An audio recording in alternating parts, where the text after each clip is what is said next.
खबर से करेंगे। बारामूला से ये बड़ी खबर सामने आ रही है, जहां पट्टन गांव में एक पुरुष का शव मिला है। सड़क के किनारे एक पुरुष का शव मिला है। मृतक की पहचान में पुलिस जुटी हुई है। बारामूला से ये बड़ी खबर आपको बता रहे हैं, जहां पट्टन गांव में एक पुरुष का शव मिला। सड़क किनारे ये शव मिला है, जिसकी पहचान में अभी पुलिस जुटी हुई है। मृतक की पहचान की जा रही है। बारामूला से ये बड़ी खबर आपको बता रहे हैं। पट्टन गांव में एक पुरुष का शव मिला है और ये शव सड़क किनारे मिला है। मृतक की पहचान में पुलिस जुटी हुई है।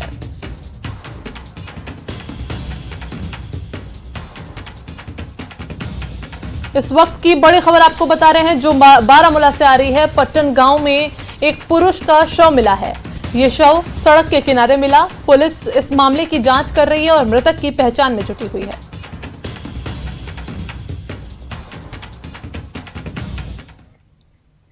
पुंछ जिले में श्री बूढ़ा अमरनाथ यात्रा को लेकर कड़ी सुरक्षा व्यवस्था की गई है। दिन में जंगलों को खंगालने और रात को नाके लगाकर गाड़ियों की जांच की जा रही है, ताकि कोई भी संदिग्ध पुंछ में प्रवेश न कर पाए।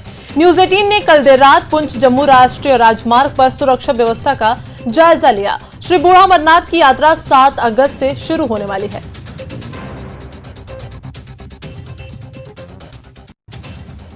जम्मू कश्मीर में आतंकी घटनाओं में आई वृद्धि के बाद लगातार सुरक्षा बल जो है पूरी चौकसी बरत रहे हैं और चौकसी के चलते पूरे जिले में जो है कड़ी सुरक्षा बंदोबस्त की है। इस बीच जो है 7 अगस्त से श्री बूढ़ा अमरनाथ की यात्रा शुरू होने वाली है, जिसको लेकर एक तरफ जहां दिन भर सुरक्षा बल चप्पे चप्पे को खंगाल रहे हैं, जंगलों, नली नालों और खेतों को खलिहानों को खंगाल रहे हैं, वहीं जो है रात के समय भी जो जम्मू पुंछ हाईवे है उस पर नाके लगाकर आने वाले वाहनों की जाँच की जा रही है कि कहीं कोई भी बाहर से आने वाला जो वाहन है उसमें सवार कोई संदिग्ध जो है शहर की तरफ ना आ सके। और लगातार सुरक्षा बल विशेष करके एसओजी, पुलिस और सीआरपीएफ जो है वो पूरी तरह नाकेबंदी किए हुए है और आने वाले सभी वाहनों की जांच करने के बाद ही उन्हें आगे जाने दिया जाता है, क्योंकि इस बार जो है कि सुरक्षा बलों की तरफ से श्री बूढ़ा अमरनाथ यात्रा में किसी प्रकार का कोई खलल न पड़े, इसको लेकर पूरी मुस्तैदी बरती जा रही है और यात्रा को पूरी तरह जो है सुरक्षित बनाया जाए और आने वाले यात्री जो हैं सुरक्षा से यहाँ दर्शन करके वहाँ लौट सकें।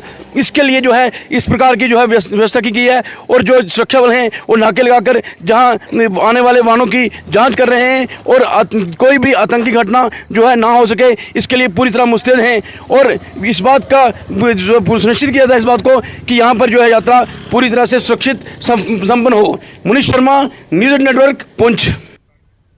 उधर पुंछ जिला विकास उपायुक्त यासीन एम चौधरी ने श्री बूढ़ा अमरनाथ मंदिर का दौरा किया और मंदिर समिति के पदाधिकारियों और प्रशासनिक अधिकारियों के साथ 7 अगस्त से शुरू हो रही यात्रा की तैयारियों को लेकर समीक्षा बैठक की। संबंधित अधिकारियों को यात्रा संबंधित तैयारियों को सुनिश्चित करने का निर्देश दिया।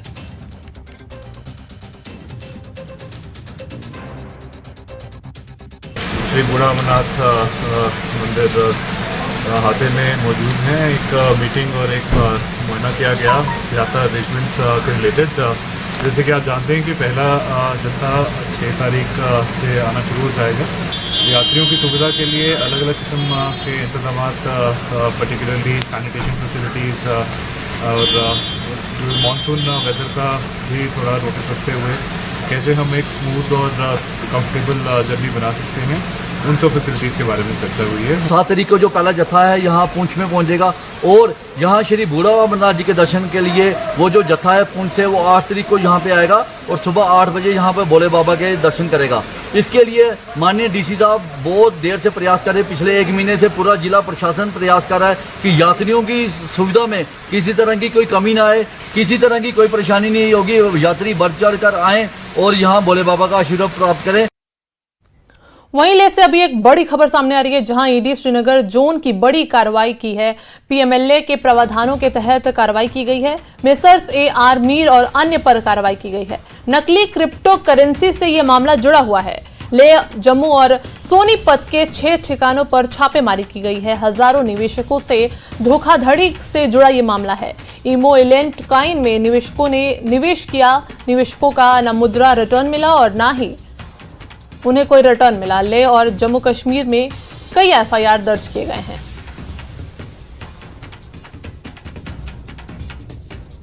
ले से ये बड़ी खबर आपको बता रहे हैं, जहां ईडी श्रीनगर जोन की बड़ी कार्रवाई हुई है। पीएमएलए के प्रावधानों के तहत ये कार्रवाई की गई है। मेसर्स AR मीर और अन्य पर यह कार्रवाई हुई है।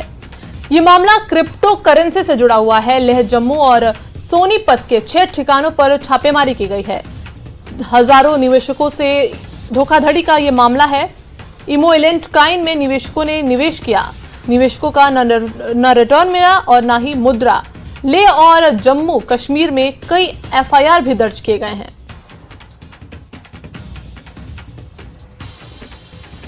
लेह से ये बड़ी खबर आपको बता रहे हैं इस समय की, जहां ED श्रीनगर जोन की बड़ी कार्रवाई हुई है। PMLA के प्रावधानों के तहत कार्रवाई। मेसर्स AR मीर और अन्य पर कार्रवाई की गई है। नकली क्रिप्टो करेंसी से ये मामला जुड़ा हुआ है। और इस खबर पर हमारे साथ संवाददाता शंकर जुड़े हुए हैं। शंकर, पूरा मामला क्या है और इसमें अपडेट क्या है? देखिए, केंद्रीय जांच एजेंसी ED के द्वारा लेह लद्दाख में पहली बार कोई भी सर्च ऑपरेशन को अंजाम दिया जा रहा है। और कहा जा सकता है कि जिस तरह से लेह लद्दाख का जो इलाका है बेहद शांत इलाका माना जाता है, लेकिन आपराधिक प्रवृत्तियों के से जुड़े हुए कुछ लोग का जो कनेक्शन है वो उस इलाके में पाया गया। और उसके बाद उस इलाके में भी जांच एजेंसी ED के द्वारा आज सर्च ऑपरेशन की कार्रवाई को अंजाम दिया जा रहा है। तो जिस तरह से अगर मामले की अगर बात करें तो एक फेक क्रिप्टो करेंसी से जुड़ा यह मामला है। उस फेक क्रिप्टो करेंसी का नाम है इमोलेंट कॉइन। और इसी इमोलेंट कॉइन को से जुड़ा हुआ जो मनी लॉन्ड्रिंग का मामला है, इस मामले में जांच एजेंसी ED के द्वारा हरियाणा के सोनीपत, जम्मू और इसके साथ साथ लेह लद्दाख इलाके में तकरीबन 5 से 6 लोकेशन पर आज सर्च ऑपरेशन की कार्रवाई को अंजाम दिया जा रहा है। और इस मामले में जो आरोपी के तौर पर AR मीर और सतपाल चौधरी नाम के आरोपी के खिलाफ पिछले कुछ समय पहले केस रजिस्टर किया गया था। और जिस तरह के बारे में जानकारी मिली थी कि ये फेक क्रिप्टो करेंसी क्रिएट करके उसके बाद मनी लॉन्ड्रिंग के मामलों को अंजाम दे रहा है। तो इस मामले में लेह के मजिस्ट्रेट के द्वारा इस मामले में निर्देश जारी किया गया था। उसके बाद स्थानीय पुलिस थाने में वहां पर केस को रजिस्टर किया गया था। बाद में उसी केस को अब ED के द्वारा टेक ओवर किया गया है। और टेक ओवर करने के बाद आज आधा दर्जन लोकेशन पर आज सर्च ऑपरेशन की कार्रवाई को अंजाम दिया जा रहा है। तो जिस तरह से कह सकते हैं कि लेह लद्दाख का नाम आज तक किसी भी मामले में, खास तौर पर ED की अगर बात करें तो ED का मामले में आज तक कभी नाम नहीं आया था, लेकिन फर्स्ट टाइम ये आज इस सर्च ऑपरेशन की कार्रवाई को अंजाम दिया जा रहा है। तो एक तरह से कह सकते हैं कि इस मामले में से इन्वेस्टिगेशन की तमाम प्रक्रिया को अंजाम दिया जा रहा है। तो कहा जा सकता है कि आने वाले दिनों में कुछ और बड़े खुलासे देखने को मिल सकते हैं। जी, तो जैसा आप कह रहे थे कि लेह में अभी तक ED की कोई बहुत बड़ी ऐसी कार्रवाई नहीं हुई थी, ऐसा मामला सामने नहीं आया था, तो निवेशकों का क्या कहना है? देखिए, इस मामले में ये भी जानकारी मिली है कि काफी लोगों को इस मामले में बेवकूफ बनाया गया, उससे पैसे जो है वो ठगे गए। और इस मामले में जिस तरह से करोड़ों रुपया का जो लेन देन हुआ है, तो इस मामले पर आगे अब तफ्तीश किया जा रहा है कि किस तरह से इन तमाम आरोपियों की भूमिका रही है और कितने लोगों का इस मामले में रोल है, तो उसको भी आप खंगाला जा रहा है। तो एक तरह से कह सकते हैं कि आने वाले दिनों में इस मामले पे कुछ और बड़े खुलासे देखने को मिल सकते हैं। लेकिन अभी शुरुआती दौर पे जो 2 आरोपी हैं, इन 2 आरोपियों का नाम सामने आया था, AR मीर और सतपाल चौधरी, इन दोनों का नाम सामने आया था। इसी मामले में आज लेह लद्दाख, जम्मू और हरियाणा के सोनीपत इलाके में सर्च ऑपरेशन की कार्रवाई को अंजाम दिया जा रहा है। तो एक तरह से कह सकते हैं कि आने वाले दिनों में इस मामले से जुड़े हुए अन्य जो कनेक्शंस हैं, उस कनेक्शन को खंगाला जाएगा और उस मामले में आगे की कार्रवाई को अंजाम दिया जाएगा। जी, बहुत शुक्रिया शंकर हमसे जुड़ने के लिए और ये जानकारी हम तक पहुंचाने के लिए। तो लेह से ये बड़ी खबर आपको बता रहे थे, जहां ED ने बड़ी कार्रवाई की है और ये इमोलेंट कॉइन निवेशकों के निवेश का ये मामला, धोखाधड़ी का ये मामला था।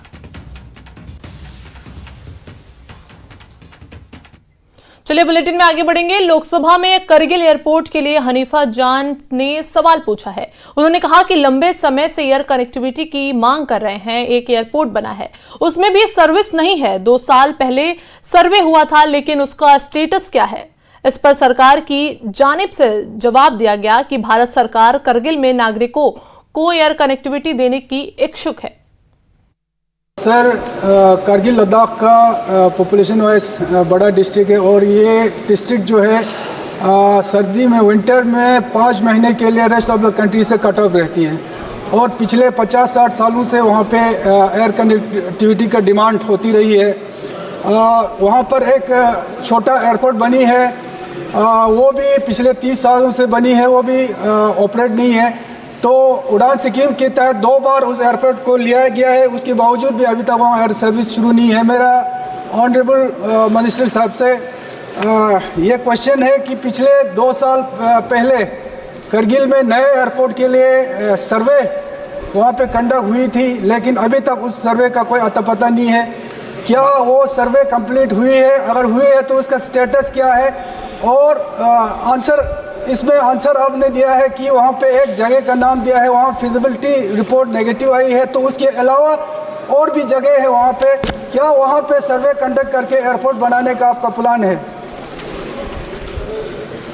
Speaker sir, the government of India has always been interested in opening an airport there in Kargil sir with civilian interest. We want civilians to have access to air connectivity from Kargil. And regarding this, we have been trying from our side. The administration, Ladakh administration has identified certain sites, which is the process where they send us the sites and we do the inspection. And accordingly, Waka Kargil, Turtuk, Dikshit, Nyoma, Padum, Janskar. These are some of the sites which have been offered to us, and we have done thorough inspection, thorough site studies, surveys have been done. But after all that also, because the terrain is so challenging in Kargil, it was found to be very difficult to operate an airport from these sites. And the other option that we have is the existing Kargil airport, which is a defense airport, sir. So because we want the civilians to have access to the air services, we explored the idea of why not run the civilian aircrafts from the existing defense airport only. And that is where the International Civil Aviation Organization, ICAO, came into picture. We went to ICAO and we said, why don't you inspect this airport and let us know if there can be civil operations also, and they came into the picture. And once they also did the survey, sir, which is I think what the honorable member is also talking about, they also conducted the study and they also said that it is very difficult to run from here, which is for the narrow body aircrafts, which are A320 and B737. These aircrafts can't run from there. But we are in the interest that the airport should run, the civil airport should run. So, and we have put it under the RCS scheme also, sir. We have been trying more and more with the airlines also to run specific routes. But the challenge here is that with the existing airport, even if it is defense, if you want to run civilian aircrafts, we can only run 19-seater aircrafts. So we will work out with the airlines, sir. It is there under the RCS scheme also. 9.2 crore rupees have also been sanctioned. 30 lakh worth of small works like electrical works have also been done there, sir. If some airline says that we are ready to provide connectivity from Kargil to Srinagar or Jammu, then we are ready to do the remaining work and provide it for the civilian purpose also, sir. Honorable member supplementary, please. Sir ये उड़ान scheme में 2 बार इसको minute बैठिए। माननीय आप सब नए सदस्य भी आए हैं, हमें सदन का डिसिप्लिन मेंटेन करना चाहिए। आप सप्लीमेंट्री पूछें, उसके बाद आपको देंगे। सर ये एयरपोर्ट मेरे ख्याल से डिफेंस का नहीं है, ये सिविल एयरपोर्ट है, ये डिफेंस को लीज पे दिया गया है। तो मेरा यही है कि उड़ान स्कीम में इस एयरपोर्ट को 2 बार शामिल करने के बावजूद अभी तक वहाँ पे कोई सिविल एयर सर्विस शुरू नहीं किया गया। क्या इस पे कोई 50-60 सीटर का जो एयरक्राफ्ट को जल्दी से शुरू करने का क्या आपका प्लान है? सर ये पहले जैसे AI के पास था, फिर because of the security aspect in Kashmir and Ladakh area it has been handed over to defence. And जो 50 सीटर के एयरक्राफ्ट की बात करें, अभी मैंने बताया सर, जो एग्जिस्टिंग कारगिल का एयरपोर्ट है वहाँ पे जो रनवे है, वहाँ की जो टेरेन डिफिकल्टी है, लैंडिंग टेक ऑफ के जो प्रोटोकॉल्स है, उसके हिसाब से 19 सीटर एयरक्राफ्ट की हो सकता है सर। उसी के बारे में हम एयरलाइंस के साथ भी प्रयास भी चल रहे हैं RCS उड़ान स्कीम के तहत। माननीय सदस्य ने कहा कि 2 बार उड़ान स्कीम है, पर हमने 3 बार भी उसको कराया सर, और भी प्रयास करते रहेंगे कि आगे यहाँ से एक सिविलियन एयरक्राफ्ट की शुरुआत हो। श्री शिवखोड़ी श्राइन बोर्ड जल्द कटरा से शिवखोड़ी के बीच हेलीकॉप्टर सेवा श्रद्धालुओं के लिए शुरू करने जा रहा है। बोर्ड प्रशासन और उपराज्यपाल मनोज सिन्हा की अगुवाई में सेवा शुरू करने जा रहा है, जिससे श्रद्धालुओं का समय भी बचेगा और सुरक्षा भी सुनिश्चित होगी। शिवखोड़ी हेलीकॉप्टर सेवा जल्द ही शुरू होगी, तो ये एक बहुत ही, मैं समझता हूँ, एक सराहनीय कदम है, जिससे यात्रा बढ़ेगी और यात्रा की जो यात्रियों की जो सुरक्षा है उसको भी, मतलब उसको मद्देनजर रखते हुए ये एक अच्छा कदम है, और इससे जो है यात्रा बढ़ेगी और आने वाले दिनों में ज़्यादा से ज़्यादा लोग वहाँ पे दर्शन करने के लिए आएंगे, क्योंकि एक तो इससे समय बचेगा और यात्री जो है जो वैष्णो देवी आएंगे उनकी हर प्रयास रहेगा कि हम वहाँ भी दर्शन करके आए। देखिए, आप जानते हैं कि माननीय उपराज्यपाल जी ने हेली सर्विस शिवखोड़ी श्राइन के यात्रियों के लिए अनाउंस की थी। ग्राउंड वर्क कर लिया गया है, काम आने वाले एक हफ्ते में शुरू हो जाएगा। कटरा में हेलीपैड बनेगा, शिवखोड़ी में जो हेलीपैड है उसको अपग्रेड किया जाएगा। जहाज कटरा से उड़ेगा, शिवखोड़ी श्राइन पहुंचेगा। यात्री जो पहले गाड़ी में टाइम की वजह से नहीं आ पाए वो भी आ पाएंगे, और मुझे उम्मीद है कि इस साल के आखिरी माह तक आपके जो यात्री हेलीकॉप्टर से भगवान शंकर के शिवखोड़ी पे दर्शन करना चाहते हैं वो कर पाएंगे। अब जल्द ही श्री माता वैष्णो देवी जी के आधार शिविर कटरा से रणसू शिवखोड़ी के बीच जो है वो चॉपर सेवा जो है चलने जा रही है, जिसकी जानकारी डीसी रियासी विशेष पाल महाजन ने साझा की है। श्रद्धालुओं की सुरक्षा और श्रद्धालुओं के कम समय में जो यात्रा मुकम्मल हो, सफल हो, इस सब को ध्यान में रखते हुए केंद्र सरकार और एलजी मनोहर सिन्हा की क़यादत में जो है ये फैसला लिया गया है कि अब जल्द से जल्द जो है वो चॉपर सेवा जो है वो श्रद्धालुओं के लिए चलाई जाए। कहीं ना कहीं अब श्रद्धालुओं को लाभ होगा, सुरक्षा के मद्देनजर भी जो है वो ये कहीं ना कहीं लाभदायक जरूर चॉपर जो है वो साबित होगा, और साथ ही श्रद्धालुओं की जो यात्रा है वो कम समय में पूरी हो सकती है। अब जल्द ही श्री माता वैष्णो देवी जी के आधार शिविर कटरा से रणसू शिवखोड़ी के बीच जो है वो चॉपर सेवा जो है चलने जा रही है, जिसकी जानकारी डीसी रियासी विशेष पाल महाजन ने साझा की है। श्रद्धालुओं की सुरक्षा और श्रद्धालुओं के कम समय में जो यात्रा मुकम्मल हो, सफल हो, इस सब को ध्यान में रखते हुए केंद्र सरकार और एलजी मनोहर सिन्हा की क़यादत में जो है ये फैसला लिया गया है कि अब जल्द से जल्द जो है वो चॉपर सेवा जो है वो श्रद्धालुओं के लिए चलाई जाए। कहीं ना कहीं अब श्रद्धालुओं को लाभ होगा, सुरक्षा के मद्देनजर भी जो है वो ये कहीं ना कहीं लाभदायक जरूर चॉपर जो है वो साबित होगा, और साथ ही श्रद्धालुओं की जो यात्रा है वो कम समय में पूरी हो सकती है। न्यूज़ 18 नेटवर्क के लिए करणदीप सिंह, रियासी। नगर पालिका ने सुरनकोट में अतिक्रमण विरोधी अभियान चलाया है। नगर पालिका ने बाजार से अवैध झुग्गी झोपड़ी वालों को हटाया और दुकानों के बाहर रखा सामान जब्त कर लिया। सुरनकोट तहसील मुख्यालय में रोजाना लगने वाले ट्रैफिक जाम और बाजारों में चलने वाले लोगों को होने वाली परेशानियों को देखते हुए नगर पालिका ने यह अभियान शुरू किया है। 2 महीने बाद 3 महीने बाद मेरे को आने और किसी को नहीं जाने की नहीं की आख्या और किसी की नहीं आख्या नहीं आने तू बाकी ने जिम्मेदार है मां बाकी नहीं चाह बुनू मां स्टोर को पड़ो रेडी लगी है 70-80 रेडी है जी 70-80 रेडी लगी नहीं है और किसी की क्यों नहीं और किसी नहीं आख्या नहीं आने तू रेडी मैं आने करना जाए था थोड़ा नुकसान कर माल चाहिए जैसा माल तेरा चाहिए जैसा नुकसान कर तेरा है एक मेरे। और यहाँ वक्त हो गया एक छोटे से ब्रेक का।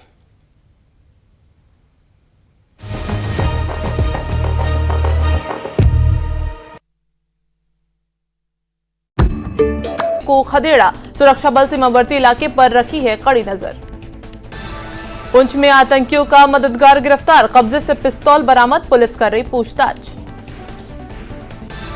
राजौरी में सुरक्षा कर्मियों को मिली सफलता, आतंकियों के घात लगाकर किए गए हमले का पर्दाफाश।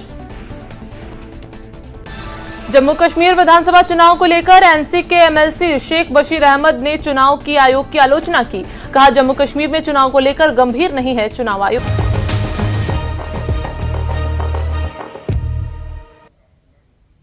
बुलेटिन में आगे बढ़ेंगे। पुलवामा ब्लॉक के कई गांवों का कचरा पुलवामा जिले के आरेगाम और सोना सामल इलाकों के बीच सासा आकरा नाले के किनारे फेंक दिया जाता है, जिसकी वजह से ये नाला कूड़ेदान में तब्दील हो गया है। ग्रामीण विकास विभाग द्वारा बनवाए गए सेग्रेशन शेड और कंपोजिट पिट अभी इस्तेमाल करने लायक नहीं है, जिसके कारण कूड़ा नाले में फेंका जा रहा है और इस नतीजे से नाले का पानी और आसपास का माहौल प्रदूषित हो गया है। आरेगाम और सोना सामल के लोगों में काफी चिंता है। उन्होंने डीसी पुलवामा से इस मामले पर ध्यान देने की अपील की है।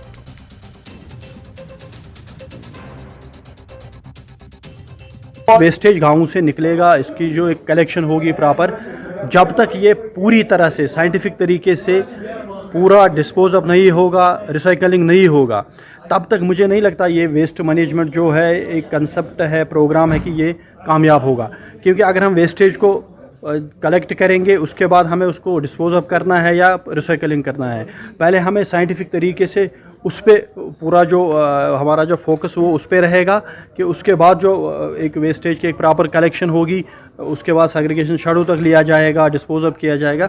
उसके बाद जो हमारे 2 बड़े प्रोजेक्ट यहाँ बन रहे हैं, प्लास्टिक वेस्ट मैनेजमेंट प्रोजेक्ट, और जब तक वो भी तैयार नहीं होंगे मुझे नहीं लगता कि गाँव की जो वेस्टेज है अगर हम एक जगह जमा करेंगे दूसरी जगह फेंकेंगे।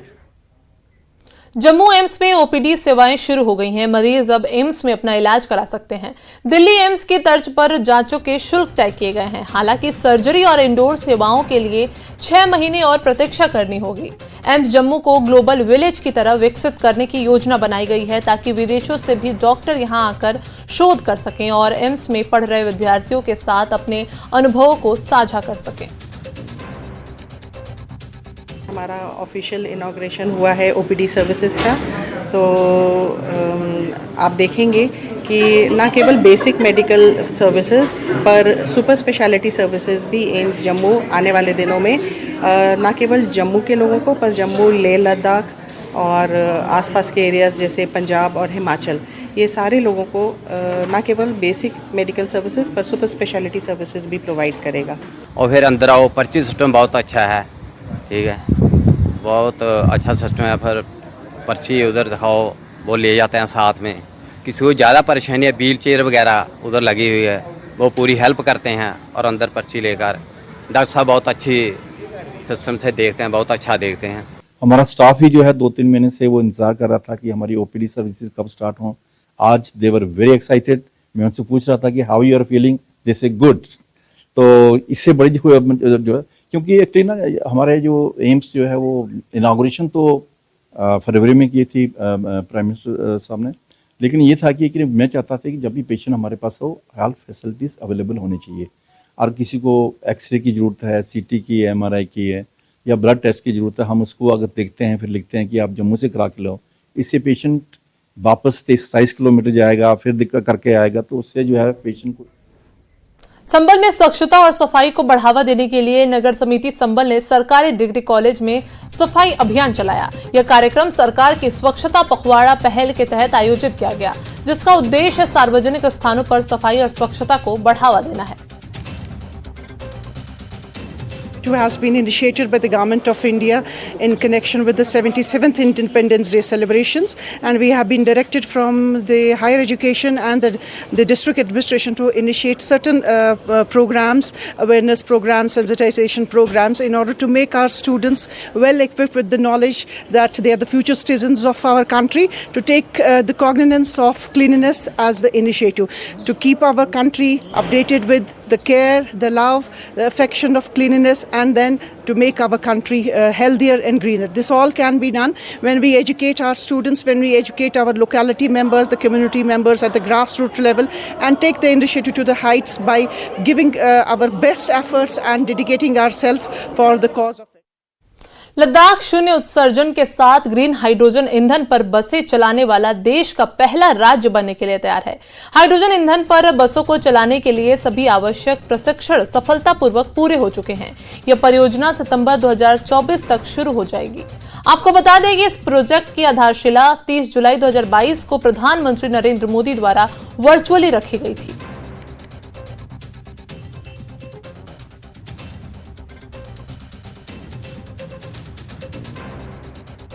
ये हम लोग ने ये first of a kind project है, जो हमारी एनटीपीसी जो देश की सबसे महारत्ना कंपनी है बिजली उत्पादन और बाकी सब, उसके बहुत सारी एक्टिविटीज़ चल रही हैं।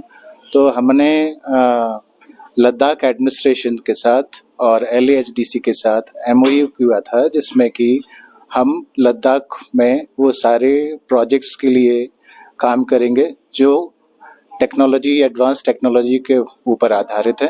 देश में जो है एक ये पहला प्रयास है, और जैसा कि हमारे माननीय प्रधानमंत्री जी ने 2020 या 21 में लाल किले से बोला था कि लद्दाख को कार्बन न्यूट्रल बनाना है, तो वो उसमें से ये एक बहुत बड़ा और एक यूनिक प्रयास है ये जो है। और ऑलमोस्ट अब जैसा कि आप देख सकते हैं कि हमारा प्रोजेक्ट जो है कंप्लीशन पे ही है। तो चेकिंग, कमीशनिंग, टेस्टिंग हम लोग बोलते हैं तकनीकी टर्म में जो है, तो ऑलरेडी वो चल रहा है हमारा। तो होपफुली जो है हमारा जो है 31 अगस्त तक, जैसा कि सर ने बताया कि हम लोग और फर्स्ट वीक मैक्सिमम तक जो है हम लोग इनॉग्रेशन कर देंगे। और जल्दी ही आप देखेंगे कि लेह में जो है ये हमारा ग्रीन हाइड्रोजन बस जो है सेवा। लेह में लद्दाख ग्रामीण आजीविका मिशन ने पहला सरस मेला आयोजित किया गया। महिलाओं को सशक्त और आत्मनिर्भर बनाने के लिए मेले का आयोजन किया जा रहा है। इस अवसर पर मुख्य अतिथि के रूप में उपराज्यपाल के सलाहकार डॉक्टर पवन कोटवाल ने शिरकत की और महिलाओं द्वारा बनाए गए उत्पादों को देखा और उनकी सराहना भी की। मेरे लिए एक बहुत फख्र की बात है कि पहली बार लद्दाख में, हमारे यूटी लद्दाख में ऐसा इवेंट हो रहा है, सार्स मेला हो रहा है। सार्स मेला बेसिकली ये लद्दाख रूरल डेवलपमेंट मिशन जो है, लाइवलीहुड मिशन जो है, इसमें हमारे साथ काफ़ी सारी औरतें जुड़ी हुई है जो जिनके सेल्फ हेल्प ग्रुप्स बने हुए हैं। पिछले 2 सालों से हम काफ़ी मेहनत कर रहे हैं और हमारा जो ये मिशन है पिछले 2 साल से चल रहा है। और इस ज़िम्मन में पहली बार हम इनको एक मार्केटिंग अपॉर्चुनिटी दे रहे हैं यहाँ पे, जहाँ पे इनके अपने प्रोडक्ट्स शोकेस कर रहे हैं, यहाँ पे बना ये प्रोडक्ट्स बेच रहे हैं, मार्केटिंग उनकी हो रही है। और इसके साथ हमने पूरे रीजन से, जो कि नॉर्दर्न रीजन हमारा है, जिसमें हिमाचल प्रदेश है, हमारे हरियाणा है, दिल्ली है, JNK है, यहाँ से उत्तराखंड से काफ़ी सारे लोग आ रहे हैं जो सारस मेले में पार्टिसिपेट कर रहे हैं। उनके भी स्टॉल्स यहाँ पे लग रहे हैं। तो ये हमारे लिए एक खुशकिस्मती की बात है कि इस सीज़न में, जबकि हमारा यहाँ पे काफ़ी अच्छा खासा टूरिस्ट फ्लो भी रहता है और हमारे लोग भी यहाँ पे काफ़ी सारे रहते हैं। कि सबका शुक्रिया अदा कर रही हूँ, क्योंकि हमें भी मौका मिला लद्दाख आने का, और वो भी सरस की वजह से। तो अगर हम SHG में नहीं होते तो हम यहाँ नहीं पहुँचते। यहाँ क्या, हम कहीं नहीं पहुँचते। जैसे मैं इससे पहले दिल्ली गई थी या भुवनेश्वर गई थी, बेंगलोर गई थी, तो मुझे नहीं लग रहा है कि मैं कभी घर से निकलती, चूँकि मैं कश्मीर से एक छोटे से गांव से हूँ। तो इसमें सबका मैं शुक्रिया अदा करती हूँ, खासकर अपने MD सर का और यहाँ के ऑफिसर का बहुत बहुत शुक्रिया। हम नुब्रा से आए। और फिलहाल इस बुलेटिन में इतना ही। देखते रहिए News 18 JKLH।